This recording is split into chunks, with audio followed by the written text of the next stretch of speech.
we invented Dean's Discussions several years ago to give people in the Kennedy School community a chance to talk about issues of the day. And in different semesters, we've had some different themes. The theme of the spring semester was supposed to be about different ways of achieving social change in the world. We decided to pivot that and focused those discussions on the COVID pandemic. But we are back this fall to talk about different ways of achieving social change in the world. We have a session coming up about achieving social change through governments, a session coming up about achieving social change through public organizing and social movements, and a discussion today about promoting social change through the private sector. And the overarching message should be that there are a lot of different ways that people can move societies to solve public problems. And at the Kennedy School, we teach and do research and engage with practitioners on this whole array of different ways. We work on governments, of course, that's the Kennedy School of Government, but we also do a lot of work on organizing and social movements, and we do a lot of work on how to instill in the private sector the commitment to make a difference and to help guide actors in the private sector toward making a positive social difference. And that's the theme for today. Let me just very briefly introduce my four terrific colleagues who will be on the panel. They are in alphabetical order. Cornell Brooks. Cornell Brooks is the Hauser Professor of the Practice of Nonprofit Organizations and a professor of the practice of public leadership and social justice. He has launched a new initiative, the William Monroe Trotter Collaborative for Social Justice at the school's Center for Public Leadership. Cornell, it's great to have you with us this morning. Next in alphabetical order is Jane Nelson. Jane is the director of the Corporate Responsibility Initiative at the Kennedy School. She's worked at the UN and with a set of other international organizations and has contributed a lot over many years to our work at the Kennedy School. Jane, it's great to have you with us today. Next is John Ruggie. John is the Berthold Beitz Research Professor in Human Rights and International Affairs. He is a leading global thinker on international relations and has been particularly focused over the last number of years on how to create standards of behavior by organizations to advance social purposes. John, it's great to see you and good to have you with us today. And last in alphabetical order is David Wood. David's the director of the Initiative for Responsible Investment here at the Kennedy School. He's also an adjunct lecturer in public policy. And David advises a lot of people, teaches a lot of people how to use their money to advance positive changes in the world that they care about. So we're very lucky to have all four of these people. Sarah Wald, who's my chief of staff and is also an adjunct lecturer at the Kennedy School and at Harvard Law School, will be moderating as usual. And Sarah, I'll turn this over to you. Okay, thank you, Doug, and thank you to all our panelists. As Doug mentioned, this is the first of three Dean's discussions about different ways to achieve social change. I think that everyone, virtually everyone who comes to the Kennedy School, either as a student or most of our staff and faculty, have the goal of social change in some form. I mean, really, in essence, what is better public policy and better public leadership other than changing society in different ways to address public problems? So we're going to use our usual format here today, which we will hear individually from each of the four panelists, and then we will open it up to questions and discussion from the audience. I'll encourage you to use your virtual hand raise when we do that, but first we're going to hear from Jane Nelson, who's going to frame for us that even within the topic of the private sector and social change, there are a number of different ways that this occurs and different levers that people have. So, Jane. Great, thank you. Thank you, Sarah and Doug. And it's wonderful to see so many familiar faces and friends and many new faces. What I'd like to do is focus on 3 types of voluntary action that can promote social change through companies and that go beyond what business is legally required to do through government policy and regulations, but hope we can then come back to government policy and regulations at the end. And all 3 of these areas of action have been gathering momentum over the last couple of decades, but have dramatically increased, I think, in importance and sense of urgency in recent months as a result of the severe social and economic inequalities that have been highlighted and exacerbated by a combination of the pandemic, racial injustice in this country and elsewhere, and the increasingly negative impacts of climate change around the world, particularly on some of the poorest and most vulnerable communities. And while it's obvious that government has to take the lead in addressing these really complex social and interdependent challenges, there can be no doubt that companies, and especially large businesses and institutional investors, have a crucial role to play, either as part of the problem or as part of the solution. And I want to sort of focus on 3 actions where your business can be part of the solution. And the first area is voluntary commitments made by companies themselves. What does this mean? This is like an individual company making a public commitment to first identify and then to manage the social and environmental risks and opportunities that are sort of most relevant or most material to its own business, but also most salient to the people affected by its business, its employees, other workers, customers, suppliers, host communities, and in some companies, citizens at large. And there are 2 key things that individual companies are doing and can do on a voluntary basis. And I think first and foremost is to implement responsible business practices. And this means companies setting policies, public commitments, management systems, reporting systems to ensure that they are respecting human rights, first and foremost, including promoting inclusion and diversity, that they're managing and mitigating negative environmental impacts and externalities, that they're tackling bribery and corruption, and they're paying taxes and fair wages.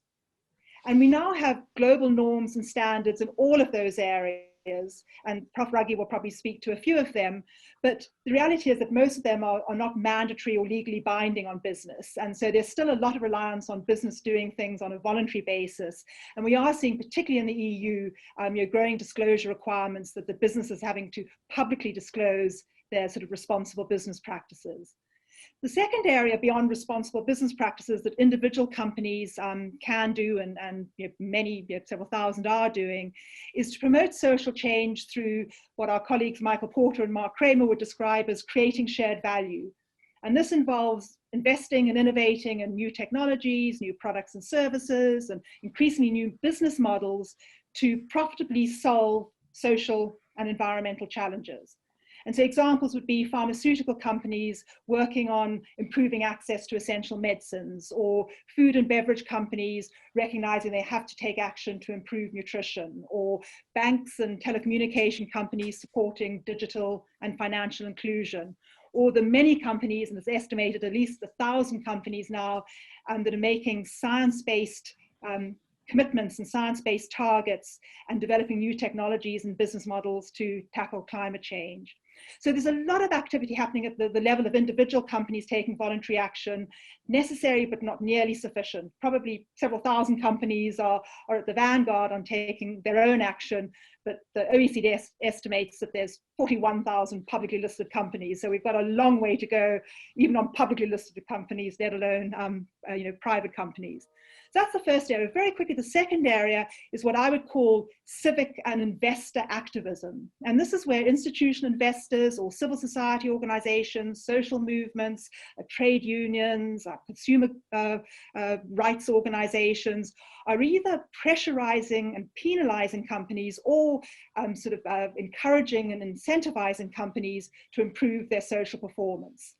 And this type of activism ranges from consumer boycotts and divestment campaigns like we're seeing in the fossil fuel industry at the moment, to active engagement with companies. And just very quickly, two examples of active engagement. One is ranking companies based on their performance. So Oxfam, for example, has a Behind the Brands campaign, which ranks food companies on their social and environmental impact. There's the Access to Medicines Index that ranks pharmaceutical companies. There's the Bloomberg Gender Equality Index. There's the Corporate Equality Index that ranks companies on their LGBTQ performance. And so we're seeing a growing number of indices and work underway at the moment around racial equity indices as well. And then the other big shift we're seeing in engagement, and I'm sure David will talk to this, is the increase in environmental social governance and impact investing from big institutional investors. Assets under management have increased, I think, tripled over the last 8 years. And so that's another way to sort of promote social change through investment dollars and through investor activism.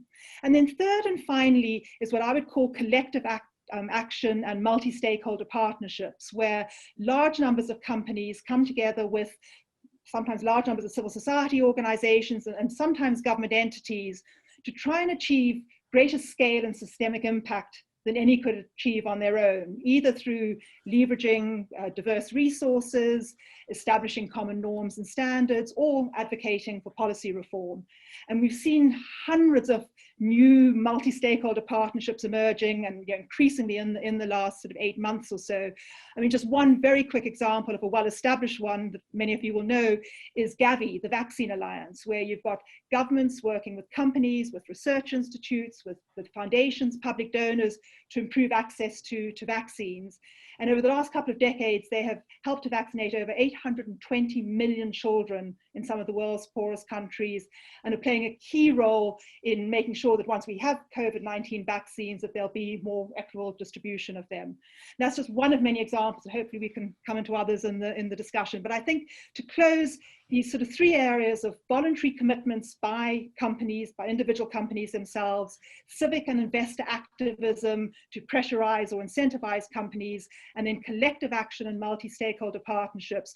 All 3 of them are needed simultaneously. They're all essential, but I would conclude by saying they're not nearly enough, and that if we really want to scale impact and get many more companies improving their social performance, then public policy and regulatory reform is going to be crucial. And I hope we can dive into that.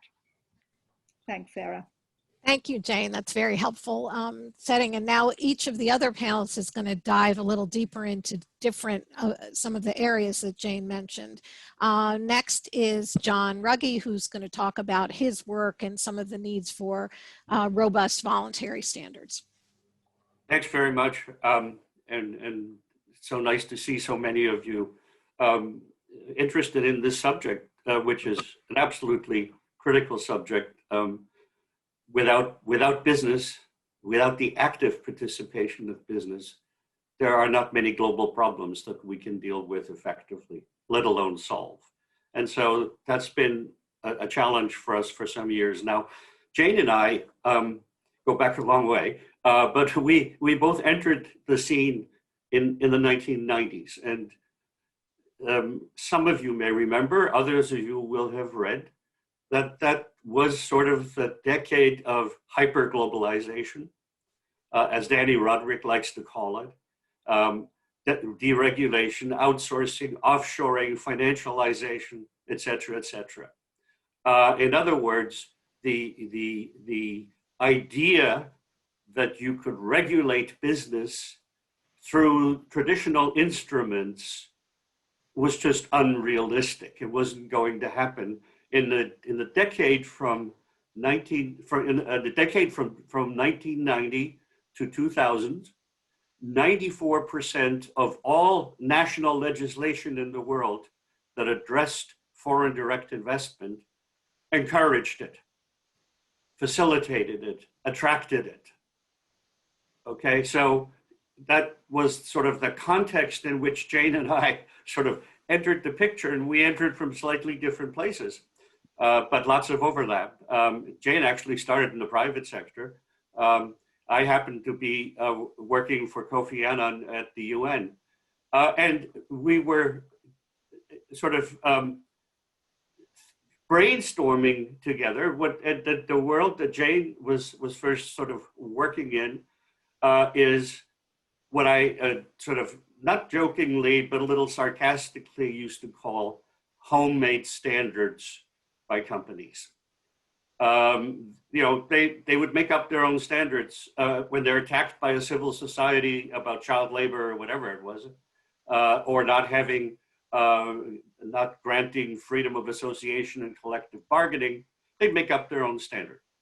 And groups of companies may have collective standards in the beginning and so on and so forth. But we had this idea at the UN, why not align your standards behind UN norms that address every issue that you're trying to address? So from the Universal Declaration of Human Rights, you've got a set of human rights standards. From ILO conventions on workplace standards, you've got a set of ready-made standards. They may demand a little more of you than you're willing to demand of yourself, but it is far more attractive because it has greater geographical appeal, it has greater legitimacy, and so on and so forth. Now, one lesson I'll draw from that first experience, we established something called the Global Compact. Initially in 2000 with 40 companies. Today it has 12,000 active participants, more in emerging market countries than in North America and Europe. And that is, I think, a significant development. And its growth, it is dependent on two things that you're going to find, I think, whatever set of organizations you work with. One is intrapreneurs in companies. I rarely come across a company in which there aren't people who would like the company to do better. And so and this goes to any kind of organization. So you try to identify who they are and you try to start assisting them. In our case, it was relatively easy. We'd have the Secretary General, who was the rock star of international diplomacy, invite them to a meeting, and pictures were taken, and they were sent back, to the company, and all of a sudden, people started paying attention. You need intrapreneurs, and you need disseminators. Once you sort of established a set of standards, you need disseminators. In our case, the disseminators were, guess what? Consulting firms. They all of a sudden saw an opportunity for themselves. Hey, wait a minute, there's this new set of standards. None of you really know very much about it. We do. And we want to help you. And so this thing kept growing, emerging market companies, there was signaling going on to the major global companies. We want to join this thing because it'll demonstrate that we know what responsible corporate conduct looks like. So we're safe as supply chain partners or joint venture partners or what have you. So that's sort of my story number one. My story number two, is a little different because the first chapter here, the Global Compact chapter, didn't seek to regulate. It sought to align standards behind some new UN norms. Thought it was a sort of a learning forum, sort of a forum for peer learning, if you will. With not a hint of regulation, because we didn't have the authority to do it, among other things. But chapter two, I actually got a mandate from the Human Rights Council at the UN to conduct research and consultations and come up with a set of standards that this intergovernmental body would endorse if they're agreed with them. And then you would have, it's called soft law, right? It doesn't have the binding force of law, but if you have, as I did, a unanimous endorsement by the UN Human Rights Council, companies are going to pay attention to it. Now, here again, we needed help, obviously. And the entrepreneurs were the first to come on board because they had already had an experience that, hey, this was improving the company's image, it improved work retention statistics, people actually wanted to work here, et cetera, et cetera. So we started with them, but when you get closer to a real regulatory thing, there are certain people in the world who are called lawyers. And the corporate lawyers were a potential impediment to this. And so I spent a good 2 years literally consulting with corporate lawyers and explaining to them that this is a form of risk management. It's not the transactional risk management that you do before you conduct an M&A or whatever. This is human rights or social risk, because human rights risks, the risk of your involvement in human rights harm can come back to bite you. And besides, you shouldn't be doing it in the first place. And so in this case, the profession that was most significant in the project turned out to be corporate lawyers who were potential adversaries, but then became the strongest supporters because, hey, we do due diligence, we do compliance, we're in-house counsel, this is what we do. And of course, there was a little negotiation going on here and there, and there's some things they didn't want, and we worked it out. And then the spreaders, in this case, people were beginning by sort of 2010, 2005, 2010, we're beginning to question that overall 1990s context that I described before. I said, wait a minute, this isn't good for people or planet. We need to make contributions to this. And companies became deeply involved. Major companies started putting out freestanding human rights reports in 2015. In 2016, in the middle of the corruption problem at FIFA, the football governing body, or soccer we call it in the United States for some reason, I got a call from them and said, we've got this real problem in Qatar. We gave them the next World Cup, and we didn't realize that they were using forced labor or bonded labor and so on and so forth. You need to help us develop a policy that we can then present to the Qatari government and get rid of this system, this labor law that they have. It happened. And FIFA ended up including human rights criteria in the future bidding requirements for the World Cup. So that's not bad because it spreads it out into the much broader culture. And finally, in the last little while, and I know that David will talk about that, so I won't mention it very much, but it has to do with ESG investing. Investing that takes environmental, social, and governance criteria into account. And so a couple of things. This, it was what I guess to be blunt, a niche product until the meltdown in 2008. And if you look at a graph, it gradually, incrementally increased a bit of it every year. And then after 2008, it shot up like a hockey stick. So just imagine the hockey stick. That's ESG investing. And it now accounts for 35% or so of all assets under management globally. Now, I noticed when I started looking into this that, everybody had really good criteria for or semi-good criteria for the environmental factors. Governance factors were so-so, but the S was awful.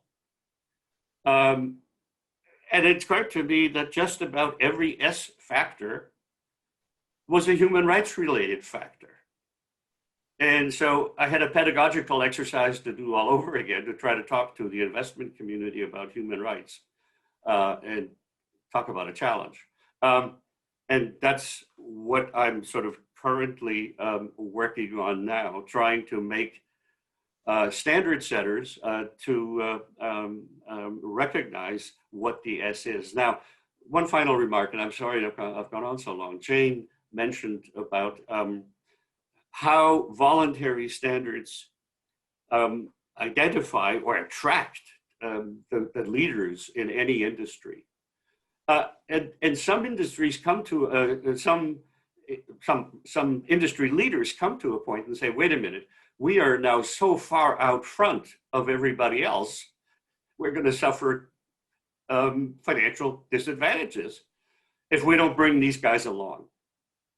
And we are now in a place, particularly with the European community, I'm working with on this issue of not only mandatory reporting requirements, non-financial reporting requirements, but adopting a core concept from the UN guiding principles, human rights due diligence, and making it mandatory with accountability mechanisms attached, including liability in certain cases. So we've moved from the most voluntary and the most inhospitable environment to a time when that work now translates into hard law in certain places in the world of Europe, the European Union above all. Thank you, John. That's a great segue into David's telling us more about the tool of investment. And David, you're on mute. I don't know if you... Yeah, it's probably best if I'm not talking, that you all don't hear my dog, my child, though they're all very interesting. So thanks. I'm going to try not to repeat what Jane and John said too much, but it's very aligned with the way I see the field of responsible investment. And particularly my work at the IRI is focused on the S and ESG, and it's been so great to have John's voice in that discussion. It's really important. And the way the field developed since the financial crisis, social issues really were marginalized in favor of environmental issues for a variety of reasons we can talk about. But I wrote down my comments because I found that Zoom, even 7 months in, makes me nervous. And I was furiously trying to plug in responses to Jane and John at the same time. So when it sounds really awkward, it's because I failed. But I'll just say something real quick. So at the broadest level, I study efforts by investors to improve the social utility of finance. That's sort of the covering term, that we say. But in practice, that means a lot of different things and a lot of different kinds of investors. There are investors trying to align their investments with their ethical commitments. I think that's where the field came from, super important. There are investors trying to bring their actions in line with established norms, as John just talked about. The SDGs have become a reference point for investors largely out of the US.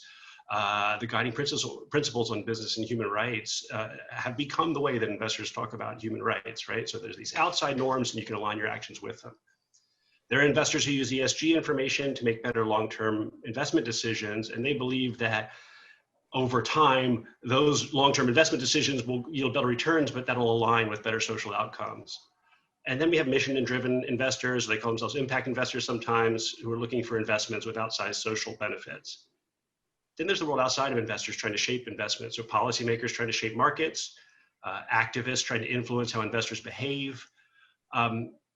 All of these sort of focus on questions about how to rethink how investors act, but also from my perspective, how investors integrate social, I'll just call them social issues, but environmental and social issues, what it means to take those issues and bring them in and make them part of investor logic. And as both Jane and John have said, the field's grown tremendously. We started the IRI in 2002 when it seemed like the field was huge by comparison from 1991. And it was this tiny little backwater. And really since 2009, the notional money that cares has grown just immensely. But what I thought I'd do now is just give two examples that raise questions of how investors are embedded in larger social movements or efforts. So less about how investors sort of make their investments and how they participate in society that come out of IRI's work. First, the just transition in South Africa. So we've been working on a project on investing in a just transition. So how do investors integrate community and labor considerations into their climate-related investment strategies? And South Africa, as it turns out, is one of the few places in the world where there's a really lively conversation about what a just transition looks like. I think the topic is everywhere felt, or Green New Deal or that sort of thing. But in South Africa, it's just very intense because South Africa has a lot of coal workers still. Not many people have a lot of coal workers still. The country largely just faces immense transition risk in decarbonization. And there's a tripartite structure between business, labor, and government to hash out the issue of how to fairly decarbonize, starting with a state-owned energy utility. The question is, where do investors fit in all this, right? And how do they participate in a discussion where there's no clear role yet, like business, labor, government, the investors are sort of tucked into business. But a lot of the discussion in South Africa is how do we bring money into clean energy and how do we handle the disinvestment that's going to happen from communities? Where do we bring investment into communities that are going to be negatively affected by the transition?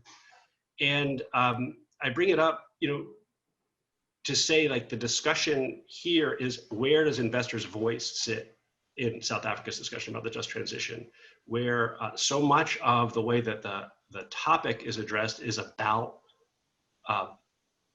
investment, but investors are seen as really something that's pulling apart the social cohesion, or investment. Sort of, we have to adjust to investors. We have to change the prices for them, rather than how do they participate productively in the discussion.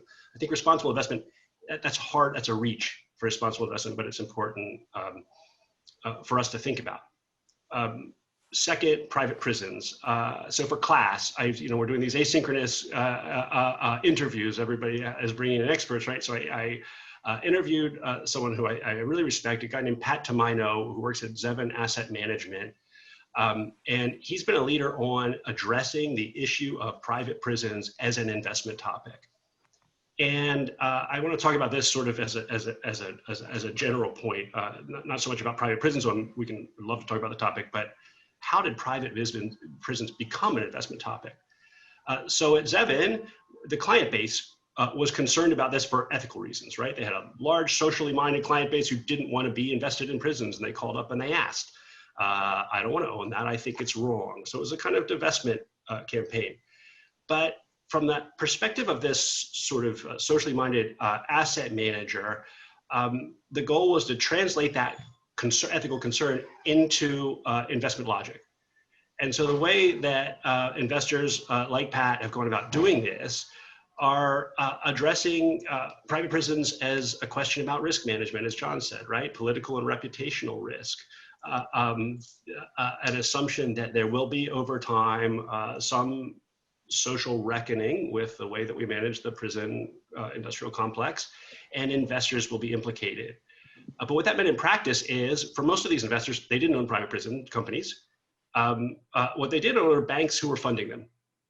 And the way that investors could gain influence is to create a larger coalition of investors, not just the socially minded ones, but the larger ones for whom risk management was a convincing argument, to come together to engage with banks who were lending to these companies.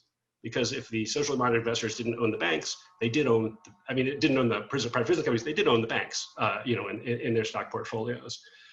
And for me, like, it's an important issue intrinsically, but it also really illustrates this tricky line where the field of responsible investment is negotiating between these ethical concerns that bring people to the table and the financial logics that make it tractable for investors to engage. And I think that's an important topic. So I guess my general point is that responsible investment as a field is a way to think about investors as social actors. Sometimes we think of it just about like how you make investment decisions or how you find good companies or good funds. But there's a much broader picture to think about as well. The next frontiers for the field are how investors tackle systemic issues. where any individual investment decision might lead them down a path they don't want to go, but systemically, you have to approach issues. I've been thinking a lot about economic inequality as an investment topic, but also, as both Jane and John pointed out, how ESG information and standards kind of ladder up to good public policy and serve as a complement rather than a substitute, as they sometimes are framed narrowly in the field. And I think the Kennedy School is a great place to think about that. Thank you, David. Our final panelist is Cornell Brooks, who's going to pivot to another part of the private sector. I mean, we tend to think of large corporate interests, but the private sector involves a lot of others, including individual professionals. So Cornell's going to talk about that. And you're on mute, Cornell.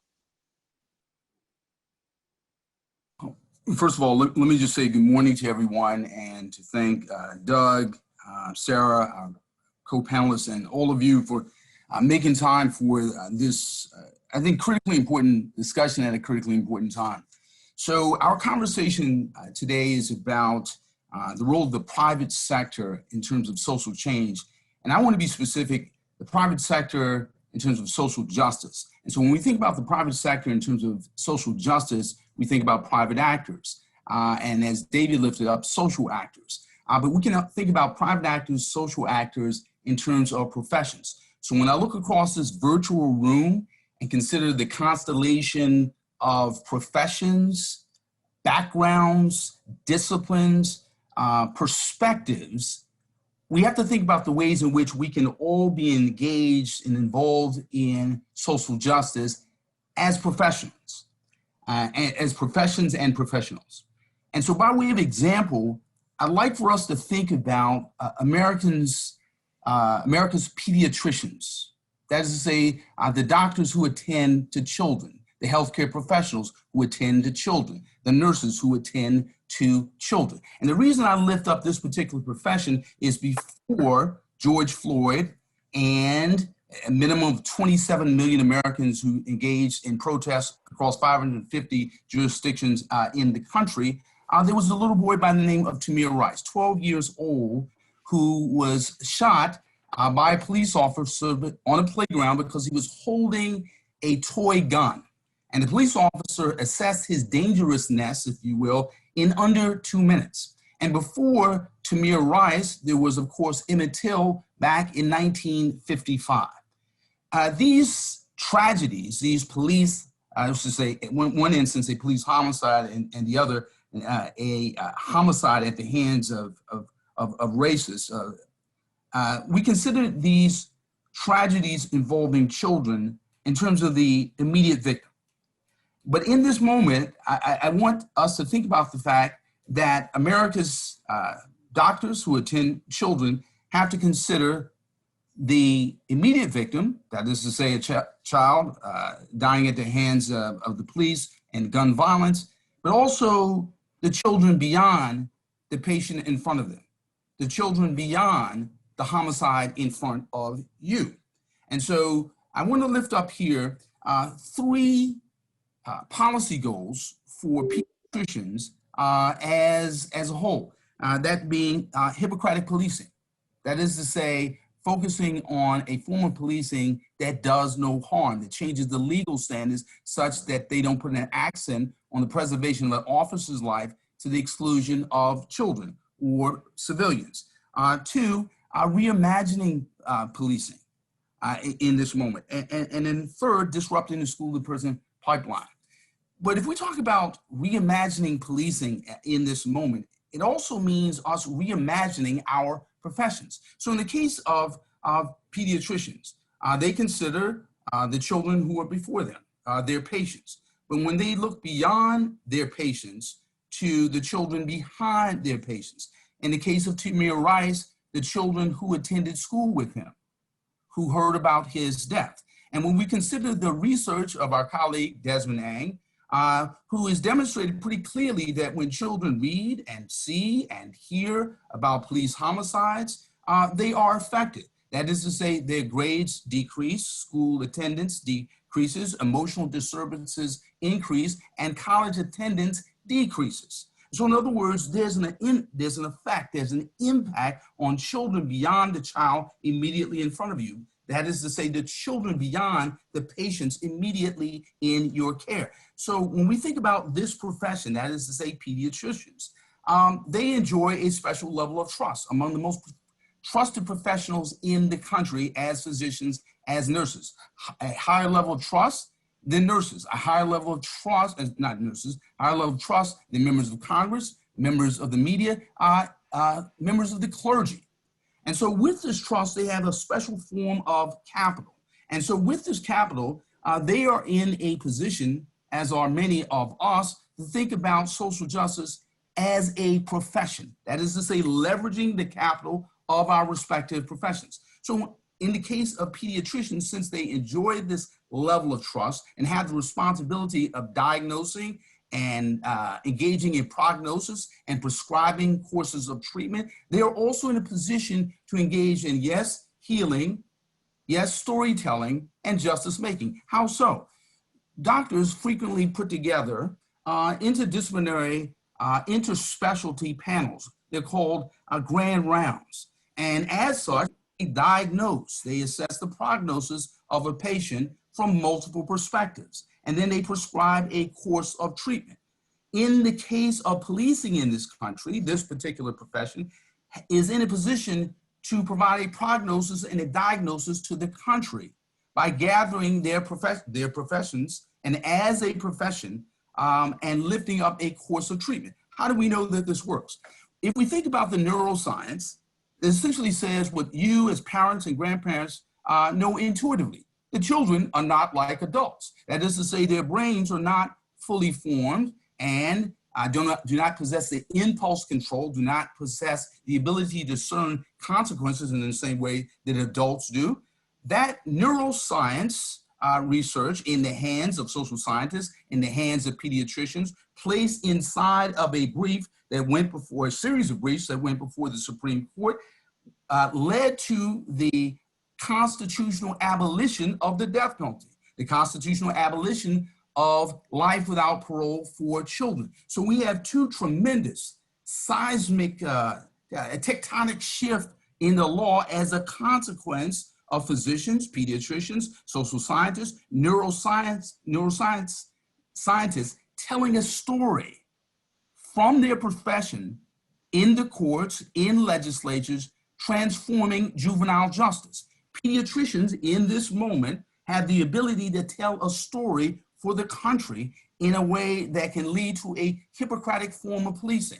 That is to say, a form of policing that does no harm to, yes, the civilians before you who are in the position of perhaps becoming homicides or homicide victims or hashtags, but also children who may well be traumatized. Shifting the narrative with respect to the school to prison pipeline and reimagining policing. Last point here is what is true for pediatricians is also true for a variety of professions. Literally everyone in this room, wherever you are, whatever it is that you do, reimagining what you do, reconceiving what you do, puts you in a position to leverage the analytic capital of your particular profession, your particular specialty, your experience in ways that can bring about social justice outcomes. How do we know this? Last point here. If we think about a young pediatrician in Flint, Michigan, okay? Mona Hannah Atisha, who saw the patients before her suffering from lead poisoning, and who then went on to conduct a bit of research that literally transformed or changed the trajectory of children in Flint. This is the case with lawyers, this is the case with doctors, this is the case with teachers, it is the case with all of our professions, which is to say, we have the capacity, we have the will, we have the means to use advocacy principles that we teach at the Kennedy School, and certainly that I teach, to take what it is that we do every day to make someone else's day and tomorrow better, different, more just. So with that said, I'll close. Thank you, Cornell. Okay, we're going to open it up for questions now. As I said, please use the virtual hand raise. And just a reminder that a good question at the Kennedy School involves identifying yourself, asking only one question, not follow-up discussions, directing your question to one of the panelists, although others may chime in, and it ends with a question mark. So, questions?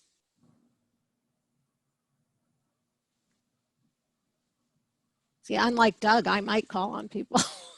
Why don't I start out with one question that you raised, Jane, and John, you picked up on, and it's obviously relevant to the others too, which is the notion of you all talked about examples of good actors or actors in good faith in some way, businesses that want to at least be addressing social problems. When that is not the case, and I don't even want to say a bad actor, but you mentioned that regulation or government does need to step in at one point. Where do you think are the most immediate needs for there to be regulation along this spectrum of issues? Jane, I think. Yeah, I think sort of three areas that I would focus on. One is mandatory disclosure requirements on the social and environmental performance of companies. So, and John mentioned work that's happening in the European Union on this. You know, every company over a certain size had to publicly disclose you know, some of their environmental impacts, but particularly what, you know, they are doing or not doing in terms of equity, social justice, inclusion, as opposed to just having voluntary ranking or investors investing in the good players. I think that would shift us, you know, quite a long way. And, you know, without being prescriptive about what the company has to do, just requiring that companies have to report on what they're doing, I think is, you know, is one area. A second area, and you know, there's a lot of debate on this. I'm veering more towards the mandatory requirements is around, you know, racial, gender, and other forms of diversity and inclusion, both, you know, within companies, amongst their employees, but, you know, also what they're doing with their suppliers, what they're doing in terms of communities. And so, at a minimum, I think, you know, starting to require reporting on that. But, you know, do we also, you know, need to get, you know, investors and policymakers aligning around, you know, companies needing to meet certain quotas, and that's a, you know, very controversial area, but we're just not making the progress that companies could be and should be making on that front. And then thirdly is, you know, and Dave has already picked on a just transition, and companies, I think, increasingly need to be required to set targets, and preferably science-based targets on their climate impact, their environmental impacts, but also to be able to provide a narrative on the you know, equity issues, job creation, job loss issues associated with transition and what a just transition looks like. So those would be you know, sort of three areas where I think you know, sort of policies and regulation, particularly around disclosure, could make a difference. And then I would also like to add a very quick thing. Cornell, I loved your framing of pediatricians as justice seekers. And I think something that the rest of us didn't pick up is, you know, chief executive officers need to be of big companies and other executives, all of us as professionals, as you say, but you know, leaders in business, I think there is more and more expectation that as individuals and as citizens that they're going to, you know, stand up more, you know, preferably obviously with support from their boards of directors around some of these you know, crucial social justice issues that you know, we've got to address collectively. Okay, we have several audience questions. The first one is Martin Lugenbuhl. Martin. Thank you, and thank you for that insightful session. I would think my question is probably addressed to Professor Ruggie. So I'm a mid-career student at the Kennedy School, and prior to that, I was managing a partnership around the UN SDGs with Swiss bank UBS, and the company has been quite active, I would say, over the past decade in terms of embracing various of the principles you mentioned and various of the norms you mentioned. My question was exactly around the Millennium Development Goals, because I believe you were involved, Professor Ruggie, in having that approved by the General Assembly, which to me sounds, like just a fantastic milestone. And I would love to hear a little bit about how you live this from the inside. I know it's very difficult to summarize, but I think that would be beneficial for the audience. Thank you. Bismarck once said that if you like sausage, don't watch how it's made. I mean, we had some very awkward debates. So, for example, one of the goals had to do with the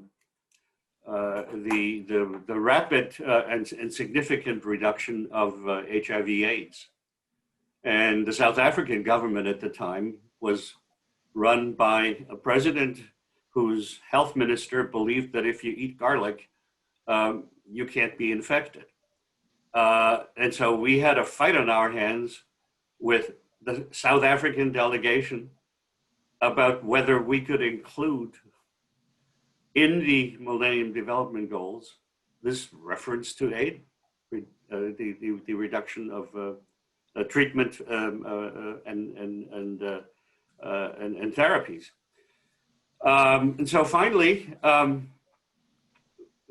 we simply said, look, we will talk to the public. We will tell the public that your government, your country, which suffers more heavily from AIDS than anybody else in the world, is preventing us from including this in our goals. And that was sort of the end of the conversation. I mean, we did something we weren't supposed to do. We said, we're going to talk to the press.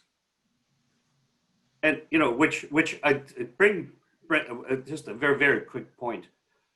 As far as sorts of things that we've all been talking about, it relies on civil society activism. It relies on a press that is relatively unconstrained politically, and so on and so forth. So in this case, it was the press that, or the threat to go to the press that did the trick. Great. Next question is from Chris Musser. Thank you. Thanks so much for the panelists. It's fascinating. My question is probably for Professor Nelson, Professor Ruggie. How would you frame the World Economic Forum's recent, can you guys hear me? I see some. Yeah. You broke up a little. Okay, sorry. How would you frame the World Economic's most recent white paper with the called Measuring Stakeholder Capitalism Towards Common Metrics? In the light of what's happening with the UN and other places, does this fit in? Is it kind of a competing narrative? What's your take on that? Jane, do you want me to go first, or do you want to go first? I'll follow up, Judd. Okay. So stakeholder capitalism has been introduced as sort of a macro concept, particularly once the Business Roundtable in the United States last summer committed itself to serve all stakeholders, not only shareholders. And the British Academy put out a very similar report. And so stakeholder capitalism is the macro concept that sort of leader organizations like the World Economic Forum and the Business Roundtable would like us to believe is around the corner. I interpret the debate as, listen, we have ridden the horse of shareholder primacy for too long. The cost has been high. We have to get off it, but we really don't know where we're going. Stakeholder capitalism can mean adding a bunch of non-executives to boards. It can mean all sorts of things, and the main promoters of the idea, my judgment, have not yet come up with a satisfactory answer. But I'm writing a paper called Making Stakeholder Capitalism Work. Wow. Jane? Oh, looking forward to reading.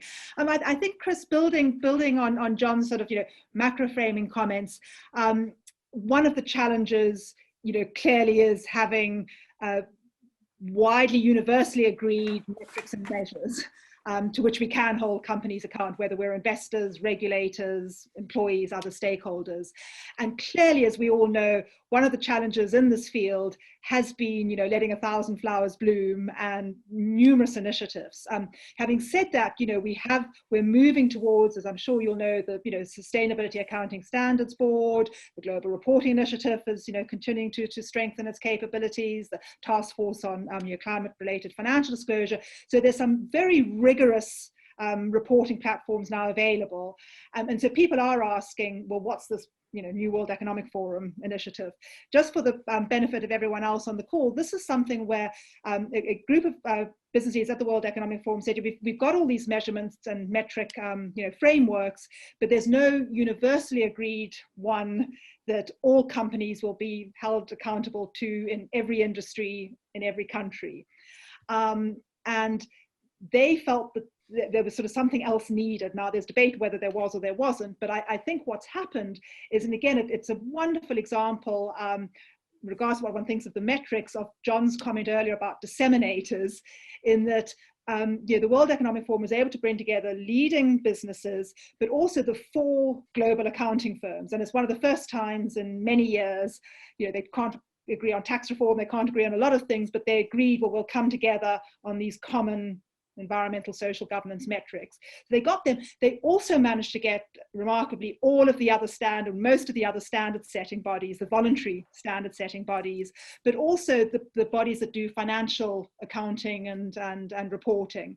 And by bringing that coalition together, even if, and I have some questions about some of the specifics of the reporting framework, they've now got a coalition that I think could embed that reporting framework into financial regulators, the SEC and others, where, going back to a comment I made earlier, companies will be required to disclose, and that could be the base framework they're required to disclose to.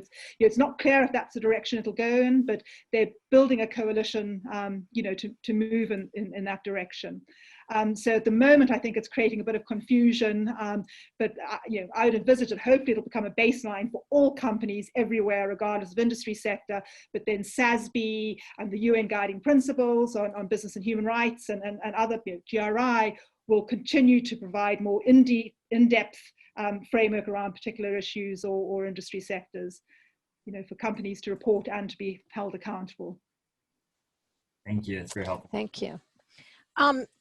Cornell, I want to address this to you, because I think a lot of what we've talked about this morning involves moving the companies to change their own practices, using the companies to get broader industry standards. Every time I hear you talk about your work with Ban the Box in New Jersey, I am always struck by your initial strategy of bringing in business before, in many ways, you worked towards bringing in other social movements or government. And I wonder if you could talk about that as business as an ally to civic organizations. Sure. So thank you. So quite often when there's a social justice challenge, the temptation to circumscribe the challenge as to the affected community only. They are the primary constituents. They are the primary stakeholders and storytellers.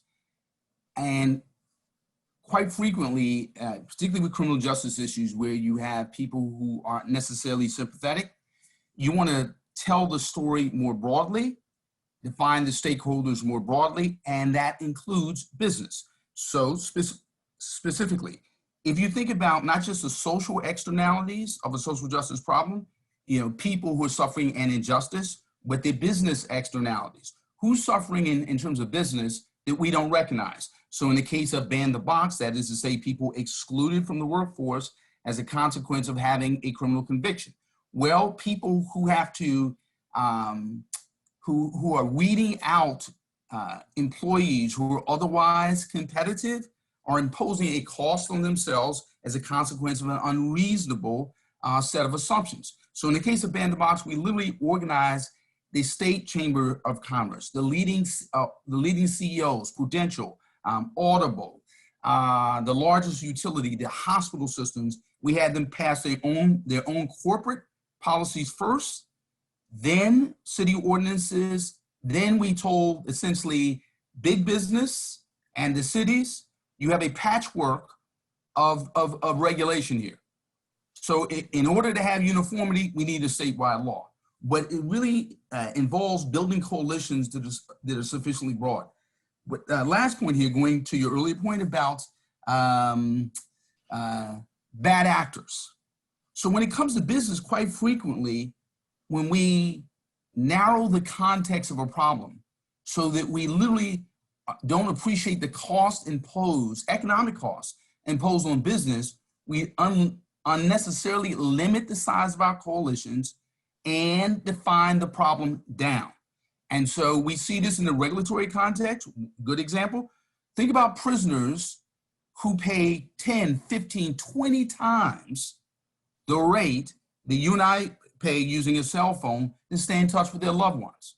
So as an example, we went to one of the world's largest law firms, DLA Piper, had them go before the FCC to get rid of the federal surcharge that allowed the families of prisoners and immigrant detainee families to pay 10, 20 times more than regular consumers. And we made a business argument, which is to say, this is monopolistic, anti-competitive behavior. So my point being here is defining social justice problems as business problems and creating coalitions sufficiently large and using the vocabulary, the nomenclature of business and economics, not merely social justice and moral philosophy. Okay. Several of you have touched on this, but I'm thinking here in particular about the students in our audience, but also staff, employees, all of us. John, you talked about the need for entrepreneurs and disseminators. Jane, you talked about the need for the CEOs to be social justice warriors. But for many students graduating, they're probably not going to be CEOs immediately. They're not necessarily going to be the ones making the policy. So the question is, what advice would you have for people in more, less advanced in their careers for working on these issues in whatever organization they're in? Sarah, just a quick correction if I heard you correctly. I was referring to intrapreneurs, not entrepreneurs. Oh, I'm sorry. Yeah. I'm sorry. Okay. And we can all be intrapreneurs wherever we are and at whatever stage we are. Okay. Absolutely. Yeah. Jane, do you? And then I think, building on that point and some of the points that Cornell also made earlier about, each of us has, and the Kennedy School is, obviously, really helping, I hope, to develop professional capabilities, analytical skills and capabilities, but also, increasingly coalition building skills and capabilities. And so I think, for every single one of our students, whether one's going to work in business, whether you're going to work with business, whether you're going to campaign against business, whether you're going to try and regulate business, first of all, understanding, and Cornell framed it brilliantly, both the social, the environmental, justice issues and externalities, but being able to frame them as well as business and economic issues from both a language and a sort of business case perspective. And then, decide on where are domain areas, issues that you're most passionate about, and how do you, by being a storyteller and a reframer, to pick up on some of the ideas that Cornell's covered, and then build coalitions around that. And so even if you're a relatively new and young employee in a large company, I've seen wonderful examples of, and particularly I think, this generation, not only using social media, but just generally sort of coalition building skills to build internal coalitions around whether it's an innovative new idea, or also, we saw with, some of the employees walking out of Google, and, a number of other, cases where you're seeing employee protests beginning to emerge. And, and for a lot of employees, that's very difficult if, they're worried about jobs, etc. But you're certainly seeing more young people within companies, as both individual entrepreneurs, but building coalitions around new ideas that actually, get to the senior executives and the board, and and can drive change. So I think that combination of a professional domain expertise, and then coalition building around that, which is both about sort of storytelling, but the topic we're talking about now, you're building the business case. I think all of us can have an impact. Great, thank you. We have a question from Elizabeth Sisson. Hi, I'm Liz. I'm a fellow at the Belfer Center. David, you sort of touched upon this, but I wanted to sort of tease out a little bit more about the economic inequality part. Obviously, we all know stock buybacks and a lack of investment in R&D, and obviously a decrease in wages has affected economic inequality. And as we watch a lot of companies sort of report on better supply chain, but not paying a living wage is a very common thing. So I'm just curious how labor and worker unions or even co-ops impact this conversation. Thanks. So a lot of the attention to this issue comes from the intersection with organized labor and pension funds. So for a variety of governance reasons, you have workers on the boards of large institutional investors who are, sometimes investing in things that they think are generating inequality systemically, but probably look like good investments individually. And the way that the board members who sort of have this attention to the labor force and to inequality try to make the issue tractable is by setting, voluntary standards that go into their investment strategies. So they adopt responsible contracting policies on the theory that they're going to have better long-term returns and more stable relationships if they set up kind of, for decent work standards. And that's kind of been the basis for the way that decent work has become a topic for responsible investment. But in practice, it often ends up as a policy at the level of the asset owner, and it doesn't necessarily sort of, it's not always activated down sort of once you get through the chain of asset manager and then and investee, the policy may not be is active or not based on whether there's someone on the ground bringing up the information to investors and reporting on it. I'm not sure if that gets enough, Liz, to where you're going, but I think that's a place where people have tried to start working through supply chains. The other thing people have looked for is just all these reporting standards that Jane and John were talking about. There are lots of people working on different kinds of reporting standards across supply chains for labor. On the theory that, man, if you can report on your multiple scopes of climate emissions all the way down to your all the way through your supply chain, you should be able to do that for labor too. And there's a lot of work going on in that, but there's been resistance too, because labor arbitrage is a way that you can make short-term profits. Okay, we have time for one final question. Okechi. Hi, thank you. My name is Okechi, and I'm an MD, MPP candidate here at Harvard and a fellow at the Center for Public Leadership. So I'm a budding pediatrician, so I appreciate your comment, Professor Brooks, on Flint and kind of a lot of the work that had to be done, has been done there. I think my question to the panelists is around community involvement in building more responsible businesses. And more specifically, I think a lot of trends of what we see is we find out that a business is having a very exploitative mode of operation. And usually what happens, they replace the leader, and usually we assume that they'll do better. And I think I'm more curious about how we can get more community voices either into boardrooms or into a lot of these decision-making processes to hold businesses accountable, and what that would look like. going forward, both like here in the US and kind of the larger multinational corporations that, you know, have a history of exploitative practices? Thank you. Jane, do you want to tackle that?